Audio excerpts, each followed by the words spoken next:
It was past midnight when I heard the car pull into the driveway. Laughter floated through the half-open window, hers, bright and carefree, followed by another woman's voice. They were still joking as the car door slammed and the engine faded away. I sat there on the couch, the TV off, the room dim except for the lamp beside me. My wife, Sophie, had said she was going out with her friends to celebrate a coworker's promotion. I didn't question it. I'd learned not to. Trust had become a fragile thing between us lately, stretched thin by half-truths and small changes I couldn't quite explain. She came through the door, heels clicking against the floor, still laughing at something on her phone. But when she looked up and saw me sitting there, waiting, the laughter died instantly. Her smile faltered. "Oh, you're still up?" "Yeah," I said quietly. "Couldn't sleep."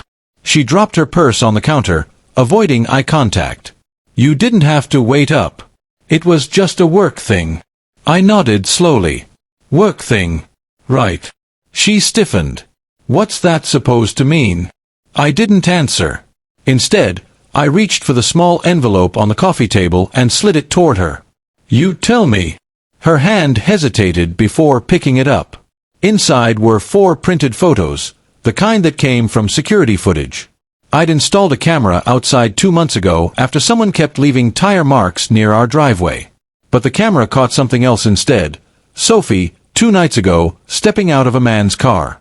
The same man she once introduced as just a friend from the office.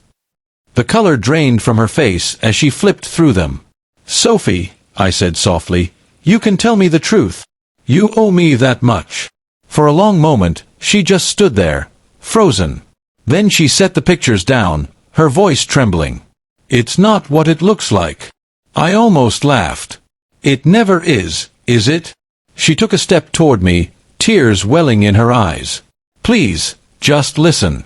It was one mistake. I swear, it didn't mean anything. One mistake." I repeated. "Do you even know how many nights I sat here, wondering what I was doing wrong? How many times I believed your excuses?" She covered her face with her hands. "I'm sorry. I didn't know how to tell you. I thought I could fix it before it went too far."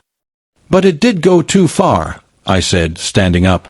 My voice was calm, almost too calm. "You made that choice, Sophie." She looked at me through her tears, desperation in her eyes. "I love you, Ethan. Please, we can fix this. I'll end it." I already did. I shook my head. "You can't end something that already broke us." There was silence, the kind that presses on your chest until you can't breathe. She looked around the room like she was seeing it for the first time. The photos on the wall, the couch we picked together, the faint scent of dinner still in the air. And then she noticed something else. Her laughter from earlier, the one that used to fill our home, vanished completely when she saw the suitcase by the door. Her voice cracked. "You're leaving." I met her eyes. "No, Sophie. You are."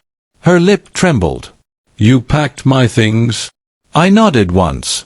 "I've spent months pretending not to see what was right in front of me. I can't do that anymore." She stepped closer, reaching for my hand. "Please, Ethan. Don't do this. Don't throw away everything we built." I pulled back gently.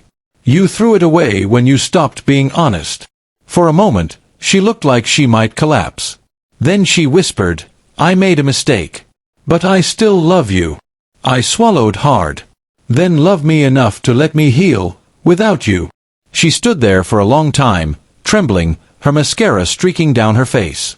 Finally, she walked to the suitcase, lifted it, and paused at the door. "I never thought I'd lose you like this," she said quietly.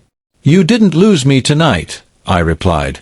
"You lost me the night you decided someone else was worth the risk." She looked down, nodded slowly, and walked out into the cold night.